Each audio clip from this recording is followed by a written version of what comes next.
Bidar north में fake voters को लेकर बड़ा आरोप। जेडीएस नेता सूर्यकांत नागमारपल्ली ने आरोप लगाया है कि बीदर नॉर्थ की वोटर लिस्ट में हजारों की संख्या में फेक वोटर्स के नाम मौजूद हैं। इस मामले को लेकर उन्होंने इलेक्शन कमीशन को शिकायत भी दी है। उनका कहना है कि करीब 2,48,000 वोटर्स की लिस्ट में 21,000 से ज्यादा फेक वोटर्स हैं। कुछ दावों में ये संख्या 40 से 50,000 तक बताई गई है। जेडीएस नेता ने 21 फेक वोटर्स के नाम, एड्रेस और ईपीआईसी नंबर के साथ इलेक्शन कमीशन को सबूत देने का भी दावा किया है। उन्होंने आरोप लगाया है कि कुछ वोटर आईडी में महिला का नाम है, लेकिन फोटो किसी पुरुष की लगी हुई है। इसके अलावा कुछ ऐसे लोगों के नाम भी वोटर लिस्ट में होने का आरोप है जिनकी मौत हो चुकी है। साथ ही बाहर के राज्यों के लोगों के बीदर नॉर्थ में वोटर आईडी बनने का भी आरोप लगाया गया है। सूर्यकांत नागमारपल्ली का कहना है कि इस पूरे मामले में कुछ अधिकारियों और कुछ राजनेताओं की मिलीभगत हो सकती है। उन्होंने इलेक्शन कमीशन से मांग की है कि बीदर नॉर्थ की वोटर लिस्ट की दोबारा पूरी जांच की जाए और अगर फेक वोटर्स मिलते हैं तो उनके खिलाफ सख्त कार्रवाई की जाए। फिलहाल ये सब जेडीएस की तरफ से लगाए गए आरोप हैं। इन आरोपों की पुष्टि अभी तक आधिकारिक तौर पर नहीं हुई है।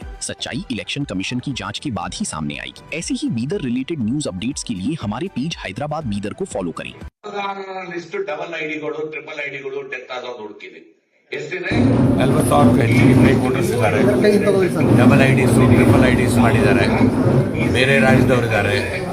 ಯಾಕಂದರೆ ಪಕ್ಕದಲ್ಲೇ ಡಿಸ್ಟ್ರಿಕ್ಟ್ ಹೆಡ್ ಕ್ವಾರ್ಟರ್ ಇರೋದ್ರಿಂದ ಪಕ್ಕದಲ್ಲೇ ತೆಲಂಗಾಣ 1 ಕಿಲೋಮೀಟರ್ದಲ್ಲಿದೆ.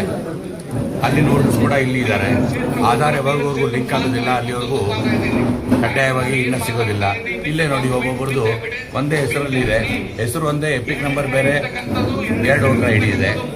ಇದು ತಗೊಳ್ಳಿ, ಇವ್ರ ಹೆಸರು, ಇವ್ರು ತಗೊಳ್ಳಿ, ಇವ್ರೇನು ಅನ್ಬೋದು, ಇವ್ರು ಜಗದೇವಿ ಅಂತ ಇವ್ರು ವೋಟರ್ ಲಿಸ್ಟ್ ಹೆಸರು. ಇದು ನೋಡ್ಬೋದು, ನಾವು ಕೂಡ ನೋಡ್ಬೋದು.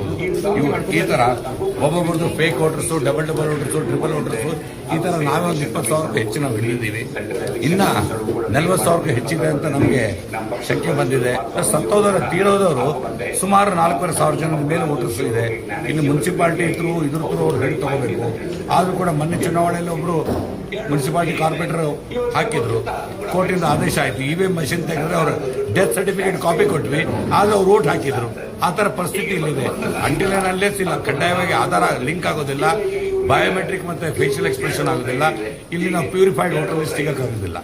ಪ್ರಜಾಪ್ರಭುತ್ವದ ಬೆನ್ನೆಲುಬಾಗಿರಕ್ಕಿಂತ ಮತದಾರ ಪಟ್ಟಿ ಶುದ್ಧಿ ಆಗಲಿಲ್ಲ ಅಂದ್ರೆ ಬಹಳ ಕಷ್ಟ ಆಗ್ತದೆ.